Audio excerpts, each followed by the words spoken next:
এবার এস্টিমেটিং এ যাওয়ার আগে ছোট্ট একটা টেকনিক, এটা আপনার উপরে ডিপেন্ড করে। টেকনিকটা কি?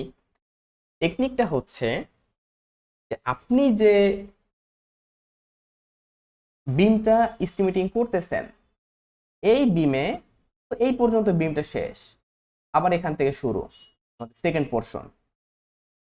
তো যদি এখান থেকে শেষ হয়ে এখানে শুরু হয়, এটাকে যদি আমরা কলামের ভিতরে ধরে নেই, যে এই বরাবর আমার এই হিসাবটা আমরা কলামের ভিতরে যদি ধরে নেই, আমরা চাইলে সেটাও করতে পারি। আপনি যদি চান যে না আমি এইটুকু থেকে এইটুকু বিমের ভিতরে ধরে নিয়ে এস্টিমেটিং করব, সেটাও করতে পারি।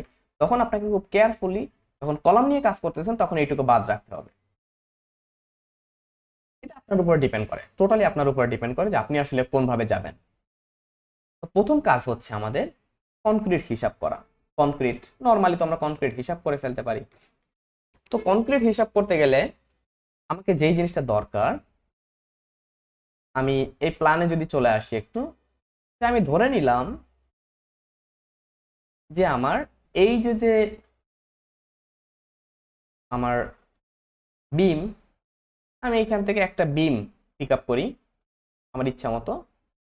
আমি ধরলাম আমার এই যে বিমটা আছে, এইটুক এইটুক আর হচ্ছে এইটুক, যেহেতু এটা এক সিরিয়াল আছে এটা করলে সুবিধা হবে। আর বাদ বাকিগুলোতে সবগুলো সিঙ্গেল পোর্শন, প্রত্যেকটাতে সিঙ্গেল পোর্শন, শুধু একটা দেখতে পাচ্ছি কন্টিনিউয়াস। তো এটা করলে হিসাবটা বুঝতে ক্লিয়ার হবে।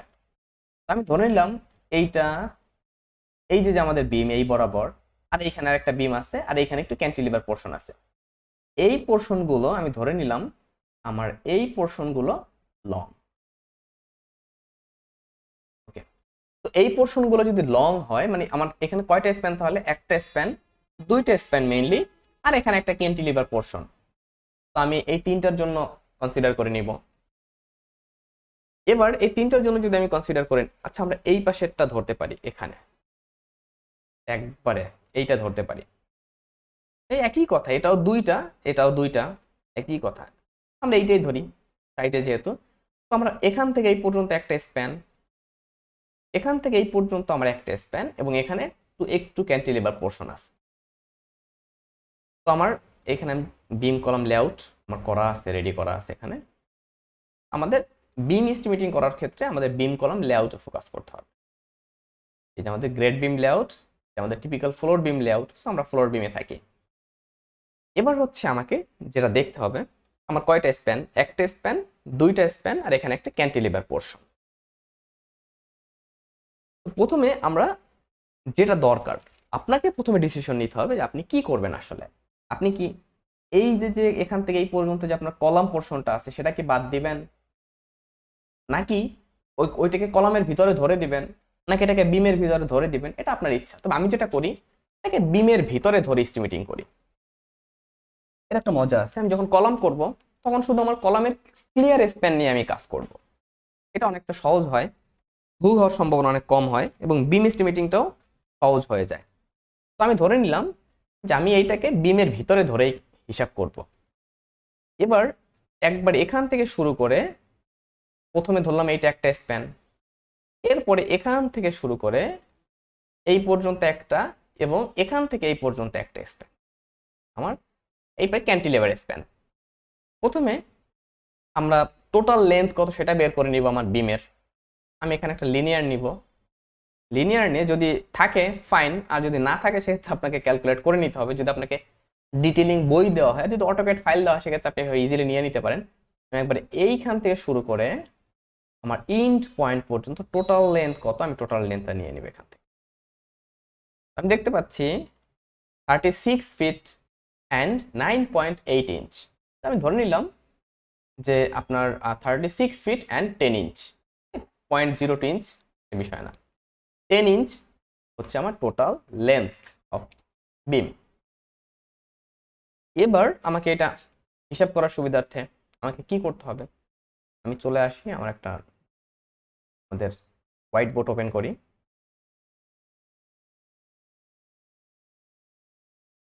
আপনাদের যদি কোথাও বুঝতে সমস্যা হয় বা সাথে সাথে কোশ্চেন করবেন ভালো হবে তাহলে, আর দেখা যায় পরে জমায় রাখলে হয়তো কিছু ভুলে যাবেন, সাথে সাথে কোশ্চেন করলে ভালো হবে।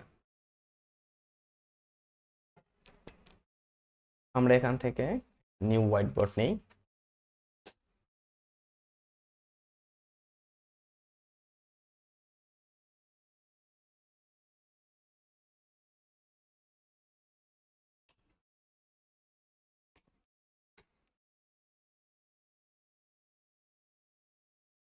এবার আমার total length of beam,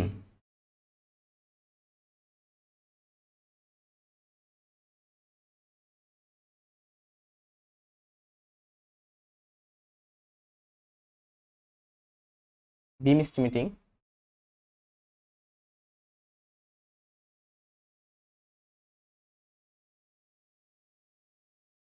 total length of বিম,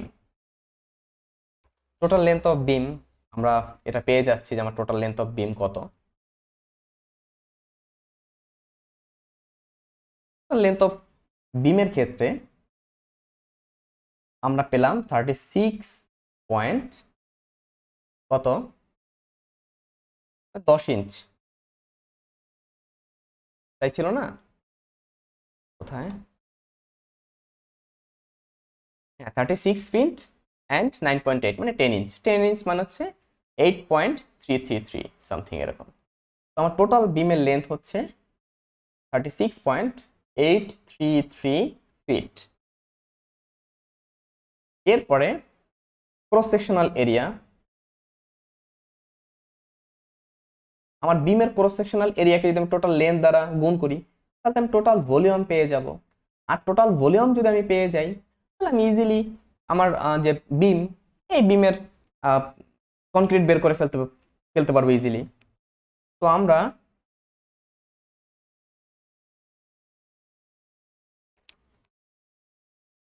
অটোক্যাডে চলে আসবো, দেখবো এই যে বিম এইটার সেকশন কত। এটা হচ্ছে আমাদের ফ্লোর বিম, আমরা ফ্লোর বিমের জন্য কাজ করতেছি। আমার ফ্লোর বিমের সেকশন হচ্ছে 10/18 ইঞ্চ, 10/18 ইঞ্চ। তো আমার দেখতে পাচ্ছি যে 10x18,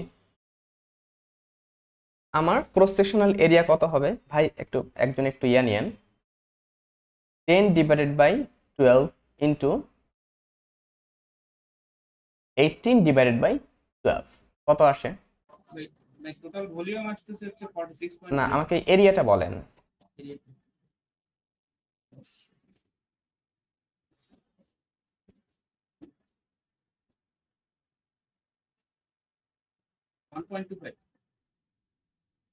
one point two five square feet. তার টোটাল ভলিউম, এটা কি কি volume? Wet volume. Wet volume হচ্ছে 36.833 ইন্টু 1.25, টোটাল কত হয়?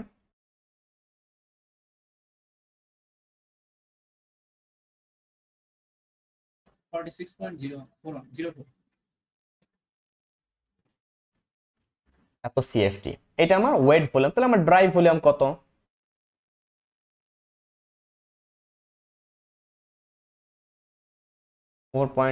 সরি 46.04 আর 46 একই কথা, ইন্টু 1.5, 69.06. সিএফটি। তাহলে আমার যদি এটা আমি ওয়েট ড্রাই ভলিউম পেয়েই যাই ফাইনালি, তাহলে তো আমার আর তেমন কিছু থাকেই না। এবার আমি আমাদের রেশিও, সাধারণত বিমের রেশিও যেটা হয়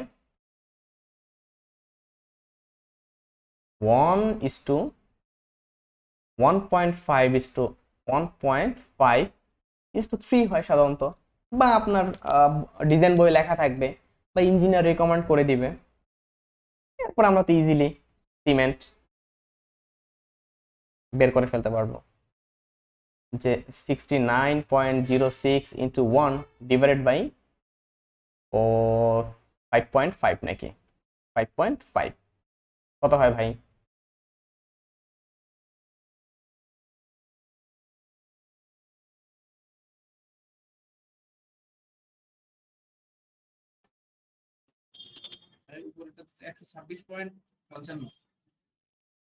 এটা আসলে এখানে ভুল হয়েছে, এটা 10 হবে না, এটা 1 হবে, 1 সিমেন্টের রেশিও 1।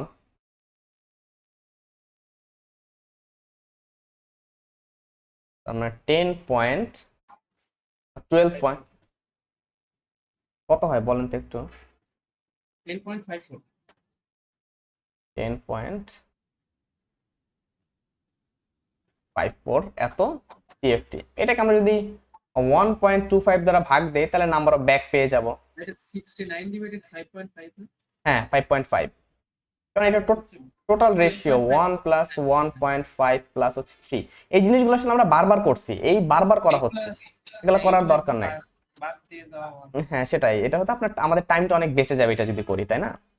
তো বুঝতেছি। হ্যাঁ আমরা এখান থেকে সিমেন্ট বের করে ফেললাম। একইভাবে এইটা ইন্টু 2 না সরি 1.5 ইন্টু হচ্ছে 5.5, আর একটা হচ্ছে খোয়া। 69.06 হ্যাঁ খোয়া যদি হয় তাহলে 69.06 into 3 divided by 5.5, that's it. এটা করলে আপনার বের হয়ে যাচ্ছে, আপনার যে টোটাল কতটুকু খোয়া লাগবে বের হয়ে যাচ্ছে। আমার টোটাল বিমের কনক্রিট ম্যাটেরিয়ালস আমরা পেয়ে গেলাম। এবার আমাকে যেটা করতে হবে সেটা হচ্ছে রেইনফোর্সমেন্ট ক্যালকুলেশন। এবার আমরা চলুন রেইনফোর্সমেন্ট ক্যালকুলেশনটা করি।